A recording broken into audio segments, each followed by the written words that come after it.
Bismillahirrohmanirrohim. Assalamualaikum warahmatullahi wabarakatuh. Selamat datang di Penawar Hati bersama saya Aisyah yang akan memandukan tausiah hari ini bersama Ustadz Tifatul Sembiring. Alhamdulillah, kita panjatkan puji dan syukur kita kehadirat Allah Subhanahu wa Ta'ala yang telah memberikan kita nikmat iman dan Islam. Serta tak lupa sholawat dan salam kita sampaikan kepada Nabi Muhammad SAW.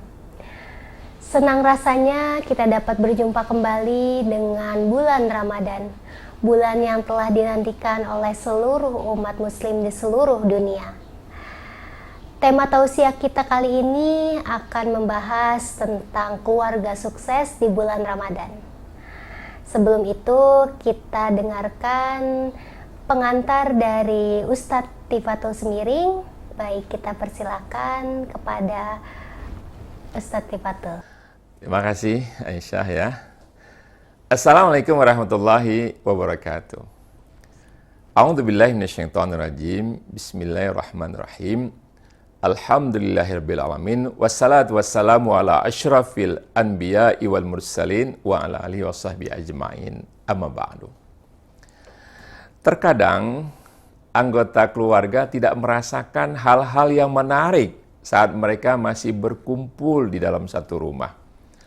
Anak-anak sibuk dengan gadgetnya, ayah asyik menonton acara televisi kesukaannya, sementara sang ibu pun sibuk di dapur dengan pekerjaan rumah tangga lainnya. Dan akhirnya banyak kita saksikan, orang justru rindu nikmat berkumpul keluarga itu setelah berjauhan. Setelah orang tuanya meninggal, bahkan ada anak yang kangen banget untuk berkumpul dengan keluarganya setelah kedua ayah ibunya bercerai. Na'udzubillahi min dzalik. Dari sinilah lahir sajak-sajak lagu, harta yang paling berharga adalah keluarga. Puisi yang paling indah adalah keluarga. Dari sinilah tercipta lirik-lirik lagu, kemana akan ku cari engkau wahai ayah, ku ingin jumpa denganmu ibu. Poinnya adalah, perpisahan keluarga di dunia saja sangatlah menyedihkan. Apalagi jika kita berpisah nanti di akhirat dengan anggota keluarga kita. Na'udzubillahi min dzalik. Allah Subhanahu wa Ta'ala berfirman dalam surat Al-Baqarah ayat 183, A'udzubillahi minasyaitonirrajim. Ya ayyuhalladzina amanu kutiba alaikumusiyam kama kutiba alal ladzina min qablikum la'allakum tattaqun. Dalam ayat ini Allah memanggil kepada orang-orang yang beriman, bukan memanggil kepada orang-orang Arab, kepada orang-orang Jawa, kepada orang-orang Sumatera, Sulawesi, Kalimantan, tapi yang dipanggil adalah orang-orang yang beriman. Bagi yang tidak beriman tentunya tidak wajib untuk berpuasa. Pada sisi lain Rasulullah SAW bersabda, Ayuhan nas, qad adhallakum syahrun azimun mubarakun, fihi lailatul qadri khairum min alfi syahr. Jadi kata Rasulullah SAW, sungguh telah datang, telah menaungi kepada kalian satu bulan yang agung, yang penuh dengan keberkahan. Di dalamnya ada satu malam yang nilainya lebih baik daripada 1000 bulan. Jadi bulan Ramadan ini bulan yang sangat besar, bulan sangat agung. Bahkan banyak keistimewaan-keistimewaan yang tersedia pada bulan Ramadan. Di bulan Ramadan ini kita berpuasa. Di antara makna puasa adalah al-imsak, ya, di mana kita harus menahan diri. Bulan pembersih jiwa, ya. Banyak berkah di bulan Ramadan ini, banyak bonus-bonus nilai ibadah yang tidak tersedia pada bulan-bulan lainnya. Semua orang tentu akan melewati bulan Ramadan, namun tidak semua orang akan mendapatkan berkah daripada bulan Ramadan itu. Jadi siapakah yang akan mendapatkan berkahnya? Yaitu orang yang menampung dengan dadanya keberkahan itu. Dengan cara apa? Nah, inilah yang dibimbing kita oleh Rasulullah SAW dengan kalimatnya. Man qama ramadanan imanan wahtisaban ghufira lahu ma taqaddama min dhanbih. Barang siapa yang menghidupkan, jadi bukan sekedar mengamalkan, menghidupkan bulan Ramadan itu dengan dasar keimanan, keyakinan, dan juga ihtisaban, ya. Artinya ini maknanya adalah ikhlas, mengharap ridha Allah, maka akan diampuni segala dosa-dosanya.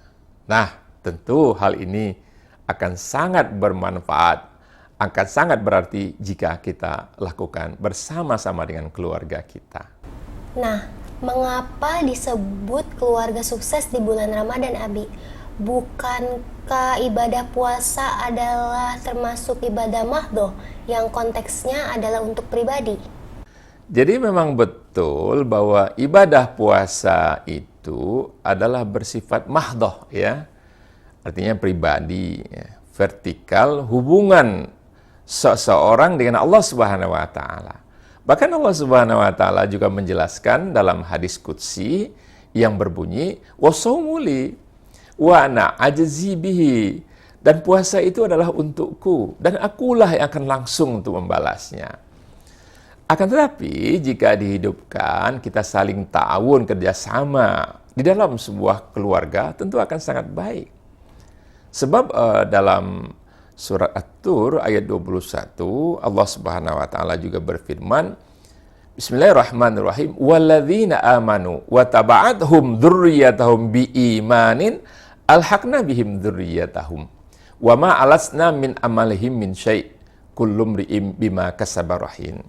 Sadaqallahu azim. Jadi orang-orang yang beriman, kata Allah Subhanahu wa taala, dan beserta anak cucu mereka yang mengikuti mereka dengan keimanan, itu nanti Allah akan kumpulkan di surga Allah. Ya, jadi ini janji daripada Allah Subhanahu wa taala. Jadi sebetulnya kebahagiaan yang hakiki itu adalah kita bisa berkumpul di dunia ini dalam keadaan beriman dan bertakwa dengan keluarga kita, dan di akhirat nanti insya Allah berkumpul di surga atau di jannah Allah. Itu sesungguhnya kebahagiaan yang hakiki itu. Baik, Abi. Lalu selanjutnya apa sajakah keistimewaan di bulan Ramadan ini? Lantas apa yang perlu dipersiapkan selain makanan untuk buka dan sahur? Baik Aisyah, jadi apa saja keistimewaannya ya? Memang bulan Ramadan ini sangat banyak keistimewaannya. Bahkan Rasulullah SAW pernah bersabda, Sayyidu syuhuri syahrul Ramadan, wa sayyidul ayyami yaumul jum'ah. Ya, penghulu daripada semua bulan-bulan itu adalah bulan Ramadan, dan penghulu daripada hari-hari itu adalah hari Jumat. Jadi banyak sekali keistimewaannya, soal pahala, amal-amal sunat dibalas setara dengan amal wajib, ya. Dan bahkan kalau kita melakukan amal wajib dibalas 70 kali lipat, ya. Bahkan ada hadis yang justru menguatkan sampai lebih daripada 700 kali lipat, ya. Jadi tentunya selain sahur dan berbuka puasa banyak sekali. Ada Lailatul Qadar yang nilainya lebih baik daripada 1000 bulan, ya. Memberikan makanan kepada orang yang sedang atau ingin berbuka puasa. Saat berbuka puasa, dalam hadis Rasulullah SAW, beliau bersabda, man fattara sa'iman kana maghfiratan lidzunubihi wa idqa raqbatihi minan nari wa kana lahu mithlu ajrihi min ghairi ayun kasa min ajrihi syai'un. Hadis riwayat Ibnu Khuzaimah dan Baihaqi. Barang siapa yang memberikan makanan berbuka puasa kepada orang yang akan berbuka puasa, maka diampuni segala dosa-dosanya. Dibebaskan lehernya daripada siksa api neraka, dan dia diberi pahala sebesar, ya, pahala orang yang berpuasa itu. Jadi tanpa mengurangi pahala orang yang diberinya itu. Jadi sangat besar sekali pahalanya di sisi Allah Subhanahu wa taala.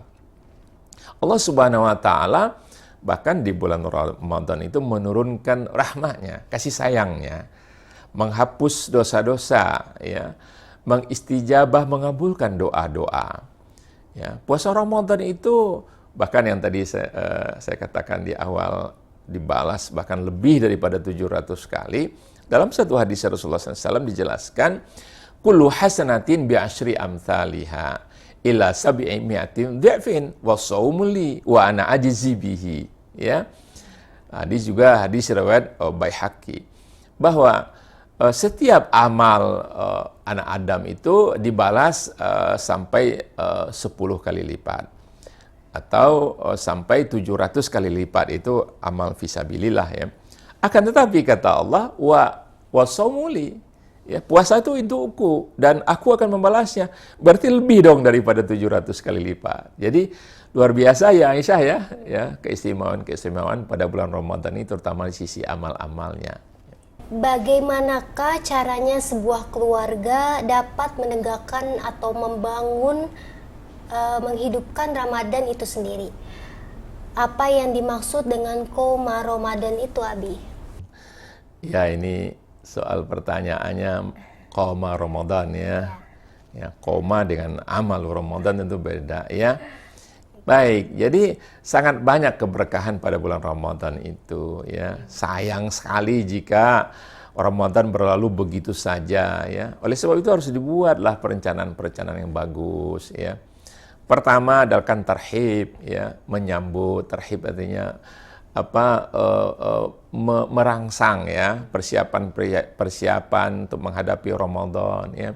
Jadi seperti niat itu bukan sekedar lafzin ya, bukan sekedar diucapkan yang sering kita baca, nawaitu shauma ghadin an adai fardhi syahri ramadhana hadis sanati lillahi ta'ala. Bukan sekedar itu, kan, tapi tekad betul dalam hati itu.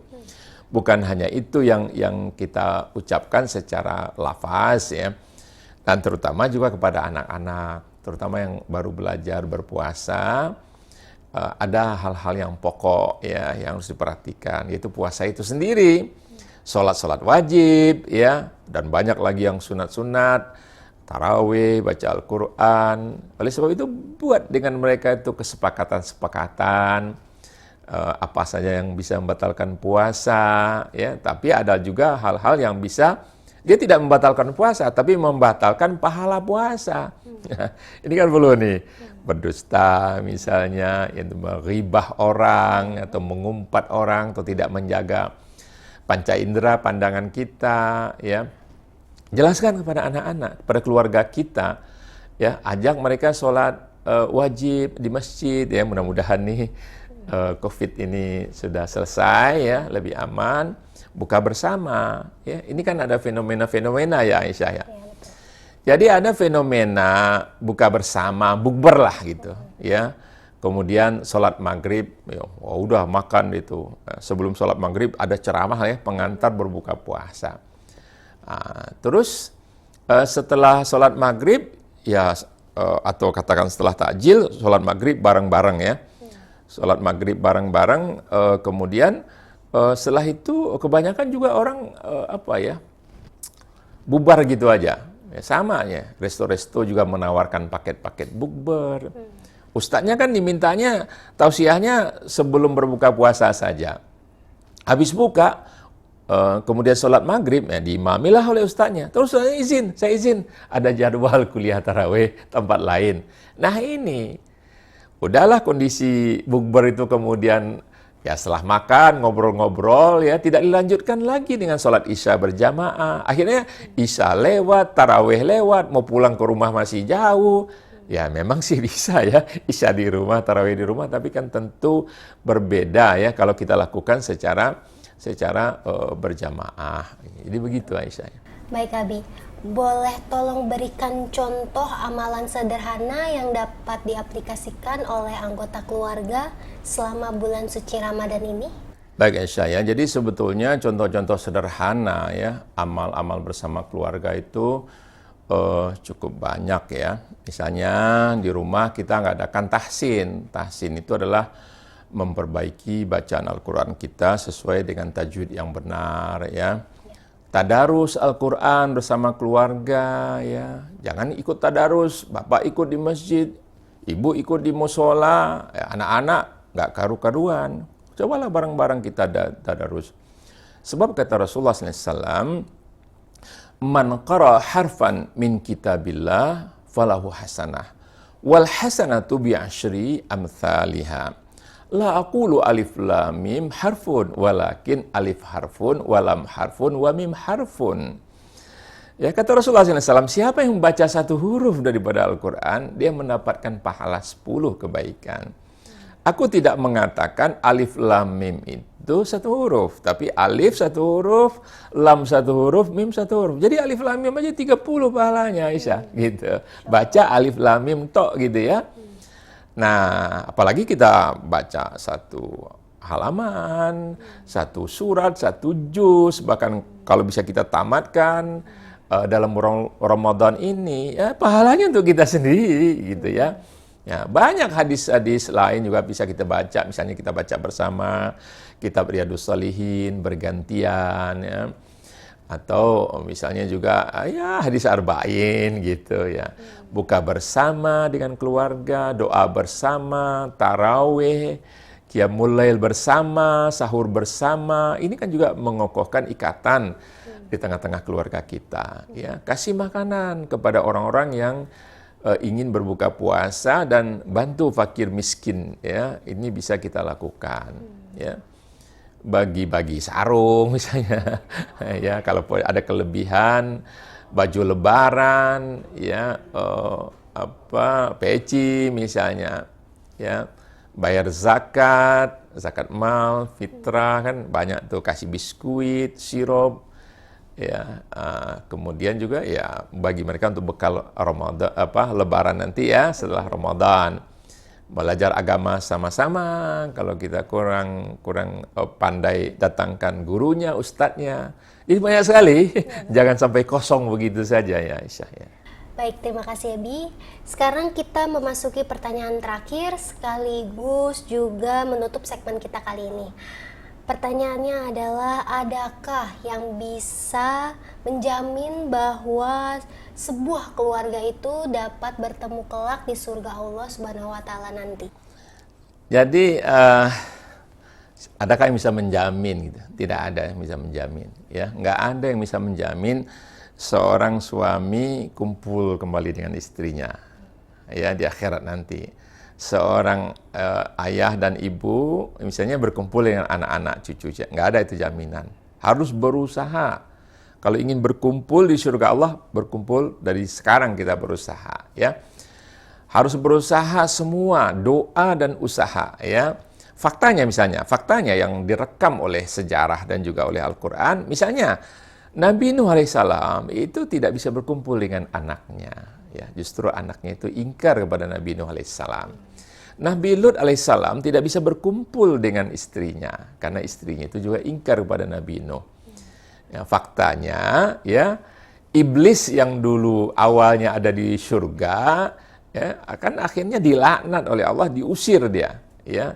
Jadi bahkan Rasulullah SAW pernah berpesan kepada Fatimah ya, putri kesayangan Rasulullah SAW, ya Fatimah binta Muhammad, i'mali binafsik, fa inni la ughni anki syai'an yaumal qiyamah. Oh, ini luar biasa nih. Wahai Fatimah, putrinya Muhammad, putrinya Rasulullah, beramallah, berbekallah untuk dirimu, karena aku Rasulullah SAW tak bisa tolong engkau nanti di akhirat nanti. Jadi masing-masing harus berusaha.